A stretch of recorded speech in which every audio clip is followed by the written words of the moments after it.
Mshukiwa mmoja anayetuhumiwa kuwa miongoni mwa kundi la watu walionaswa kwenye video wakimpiga vibaya mwanamke huko Nkareta, kaunti ya Narok, amekamatwa.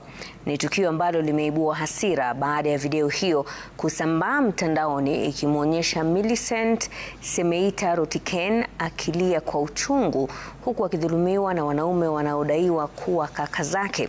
Inadaiwa walimpiga kwa sababu alikataa kurejea kwa mumewe wa zamani. Ben Kirui ana maelezo zaidi. Kilio chake kilichojaa maumivu kiliangukia masikio ya viziwi. Wanaume wanne wanaosemekana kuwa ndugu zake wakiendelea kumcharaza kinyama bila huruma.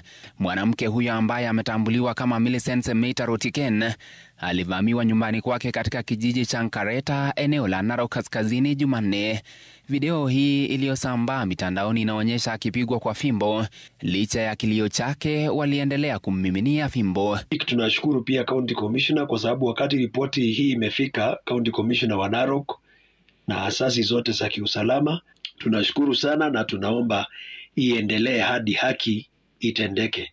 Hiyo sauti yake, hiyo kupigwa kwake, tafadhali tusimamia haki ya Semeita itendeke. Baada ya kumpiga, wanaume hao wanaonekana wakimbeba.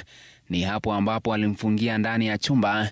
Inaarifiwa kuwa Millicent alikataa kurudi kwa mume wake wa zamani ambaye alikuwa amelazimishwa kabla ya wao kuachana. Mume huyo wa zamani, Jackson Keiwa, tayari amekamatwa na anazuiliwa katika kituo cha polisi cha Narok. Polisi wanasema Keiwa ndiye aliyepanga shambulio hilo, akidai kwamba tayari alikuwa amelipa mahari na kuamuru ndugu za Millicent wamrudishe kwa lazima.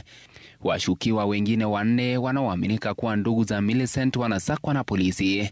Ofisi ya mkurugenzi wa mashtaka ya umma ODPP umeagiza uchunguzi ukamilike ndani ya siku 7, huku idara ya polisi ikilaani vikali tukio hilo na kusema wahusika wote watakabiliwa kisheria. Millicent, ambaye anaripotiwa kuwa mjamzito, alipokea matibabu na sasa yuko salama katika kituo cha kuwahifadhi waathiriwa wa ukatili wa kijinsia.